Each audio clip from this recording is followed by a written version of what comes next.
everyone, and good evening. Welcome to the Linglobe channel. This time, we'll be bringing you content about preserving the world's languages for the future. Please enjoy it to the end.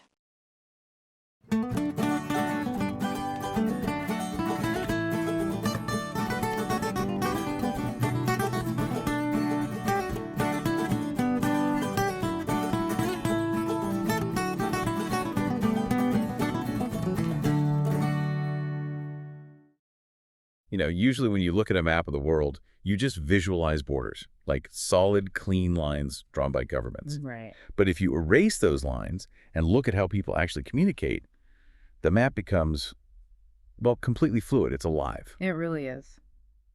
Welcome to Linglobe Voice. Okay. Today, we are exploring a fascinating set of Linglobe materials that kind of just throw out the traditional atlas entirely. Yeah. We're focusing on how human beings actually interpret the world around them. Yeah, it's a completely different way of seeing things. It is. And our opening slide sets the stage perfectly.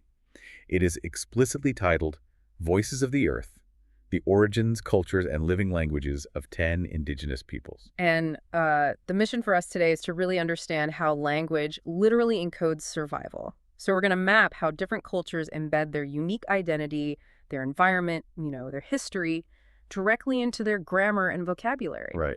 And critically, we're going to look at how these voices are actively fighting, how they're engineering ways to be heard today. Exactly. So let's jump right into our first group. The next section of the Linglobe materials has a slide titled Ainu, the Northern Isolate. Right, the Ainu. Yeah, and this covers northern Japan, so specifically Hokkaido, Sakhalin, and the Kuril Islands. But I'm completely stuck on this term, isolate. Like, how does a language just exist on its own without being related to Japanese? It's wild, isn't it? I mean, did it just drop out of the sky? It can certainly feel that way when you first look at it, but a language isolate simply means linguists haven't found any confirmed genealogical relationship to any other living language family on Earth. Oh, wow. None at all. None. So historically, while the Japanese language was developing from its own distinct roots, Ainu was evolving entirely independently up in the north. That is fascinating. Yeah, their grammar, their sentence structure, the sounds, it's structurally completely distinct. I mean, it's essentially like finding a biological species that shares no DNA with anything else around it. Wait, so does being an isolate make a language more vulnerable? Like, you have no linguistic cousins to lean on, right? Or does that isolation somehow solidify its unique cultural anchor? It actually creates an incredibly profound cultural anchor. Because Ainu didn't borrow heavily from other language trees, its vocabulary is this pure reflection of its specific environment. I see. It encodes their deep historical relationships with northern wildlife, forests, rivers, and you hear it in their traditional storytelling, the ceremonies, and you even see that vocabulary reflected in their intricate wood carving. Right, the wood carving is so distinct. Exactly.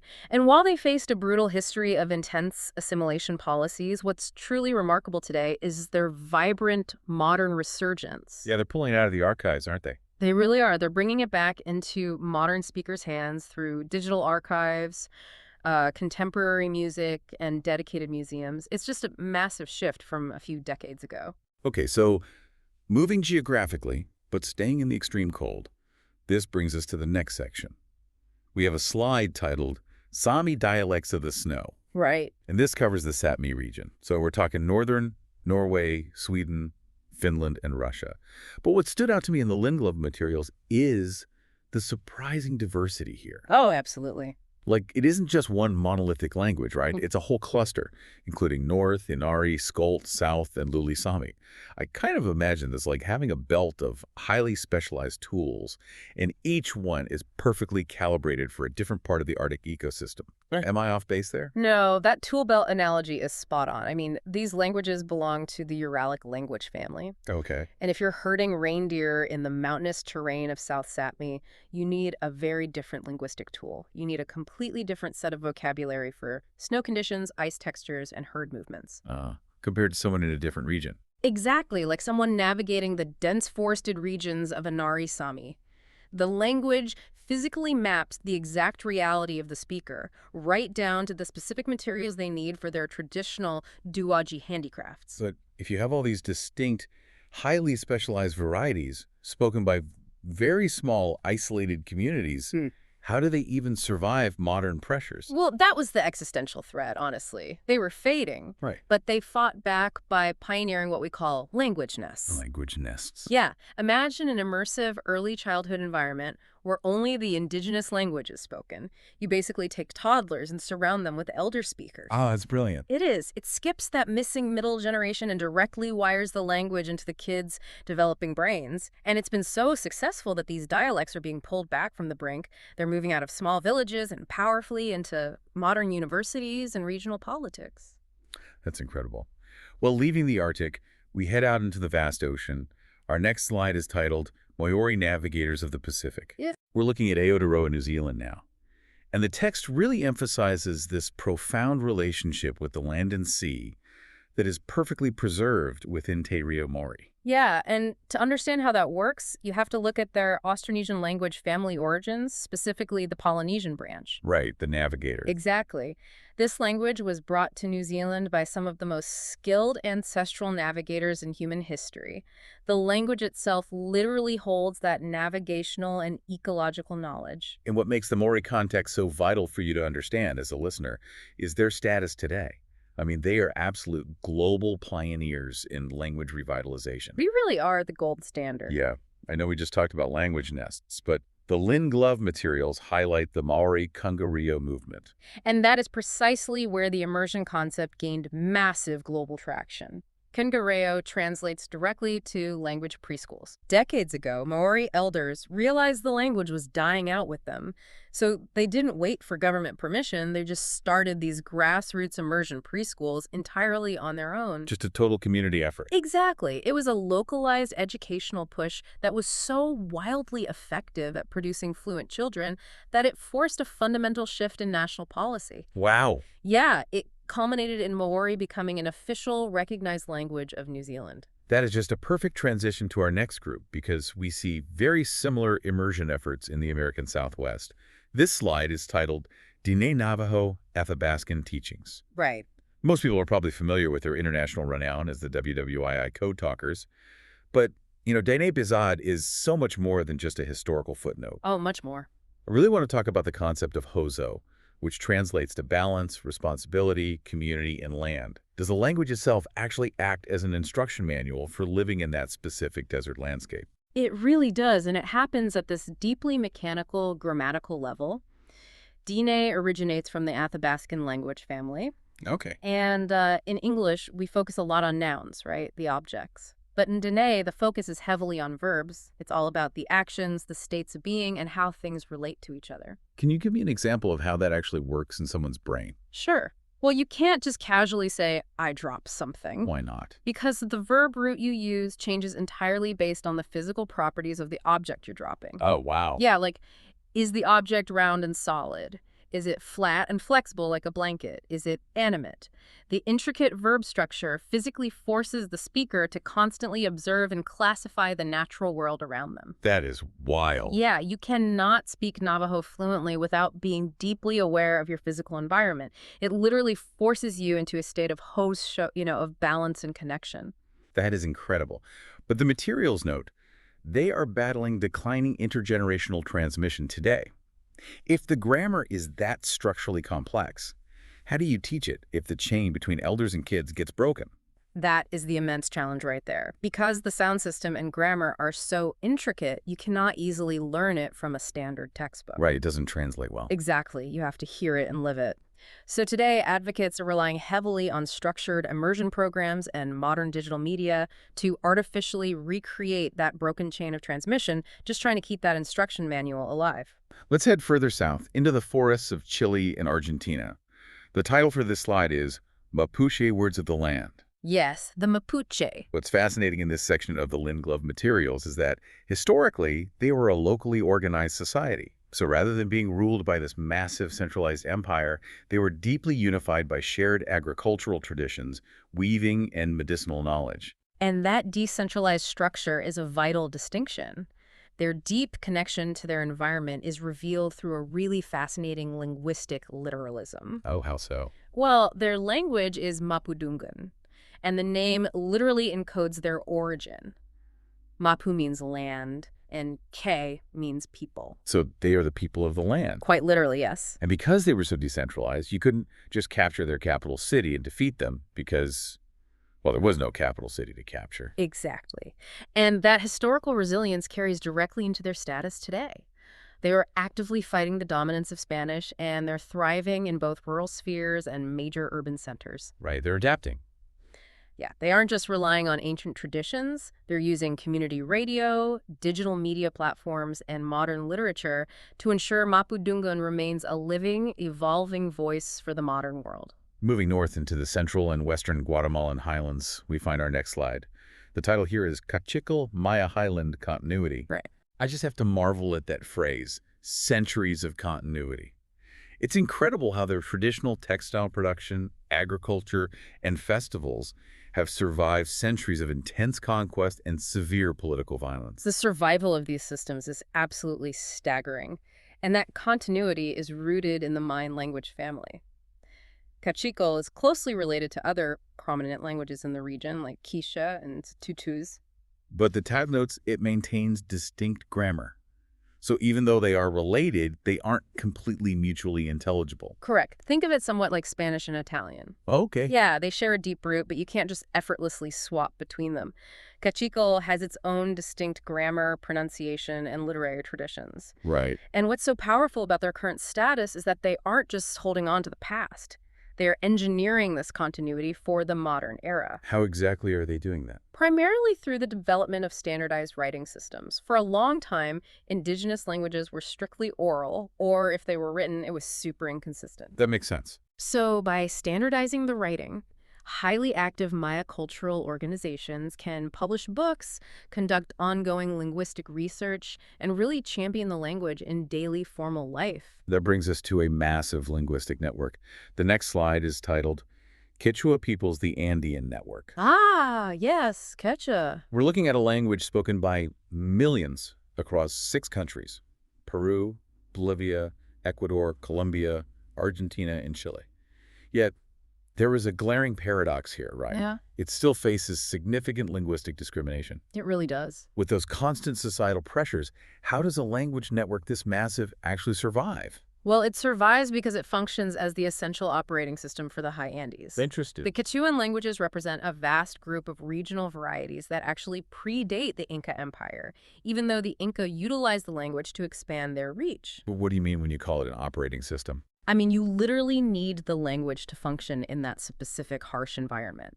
The vocabulary is deeply intertwined with agricultural cycles, high-altitude survival, trade networks, and Andean religious instruction. Oh, I see. Spanish might be the language of the colonial government, but Quechua is the language of the earth there. Right. And to push back against discrimination, Quechua is actively claiming vital modern space.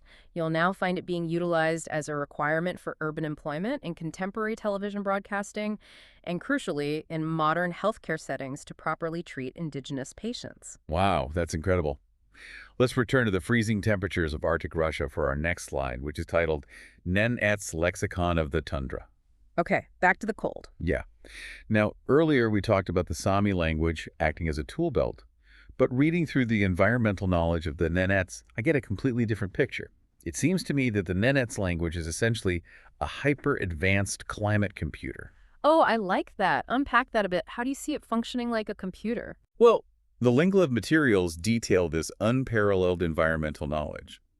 It seems like the language physically embeds incredibly complex data regarding, like, minute shifts in snow textures, weather patterns, and animal behavior. Right. And it's data you absolutely need to process instantly so you don't freeze to death while mobile reindeer herding. Structurally, that makes perfect sense. The language belongs to the Samitic branch of the Uralic family, which actually connects them back to the Sami people we discussed earlier. A small world. Right.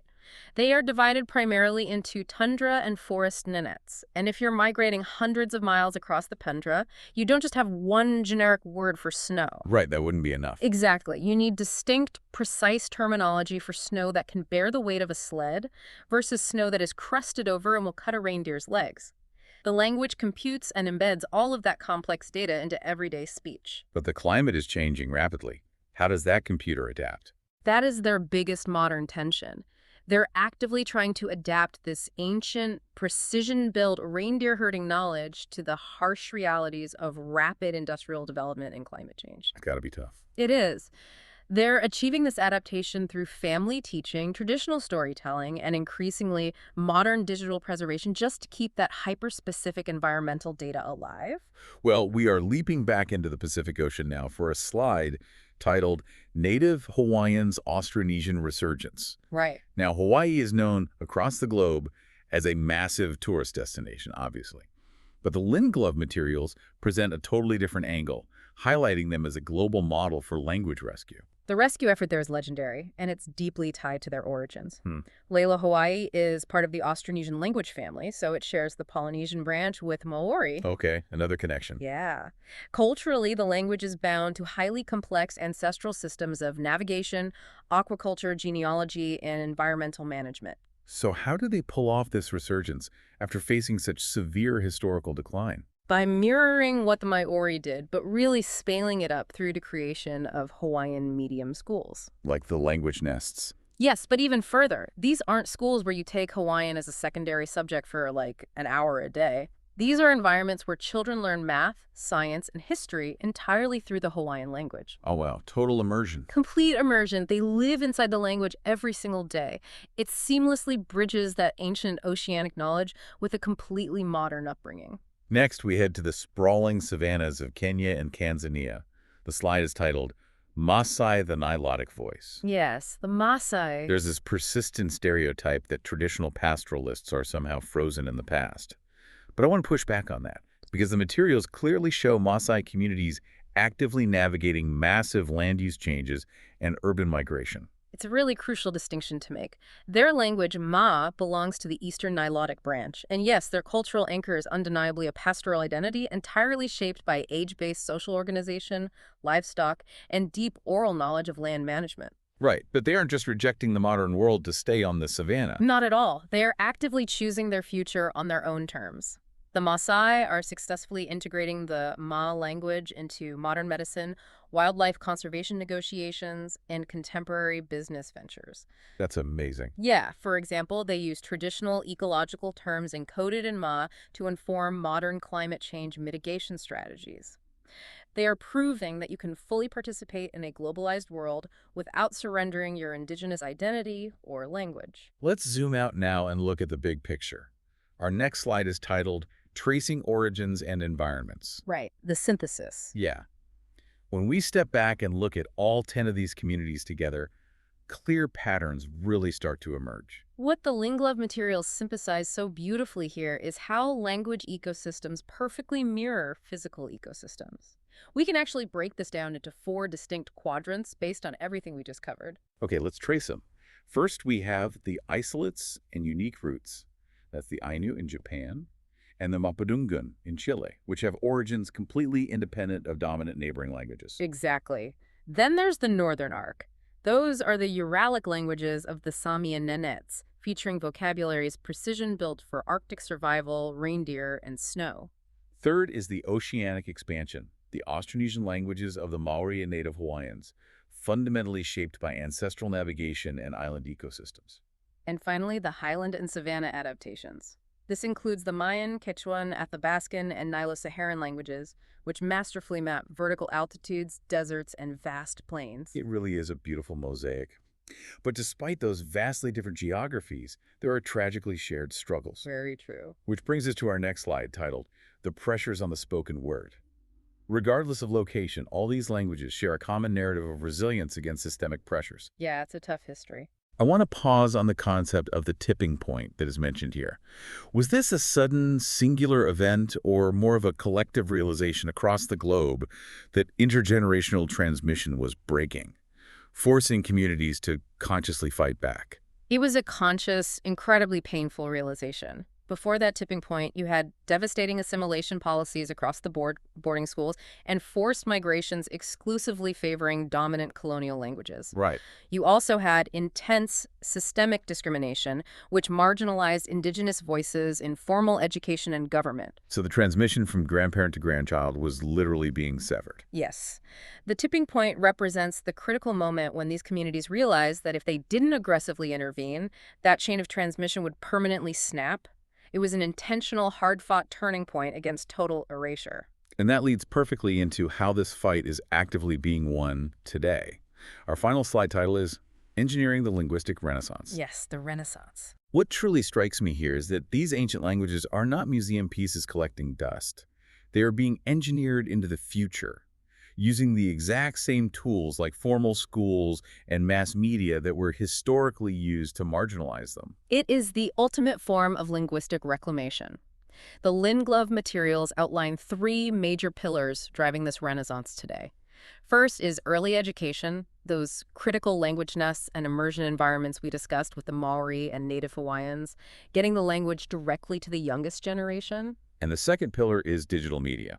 So leveraging social media, digital dictionaries, and platforms like Sami broadcasting and Mapuche community radio. Exactly, claiming digital space. And the third pillar is contemporary arts.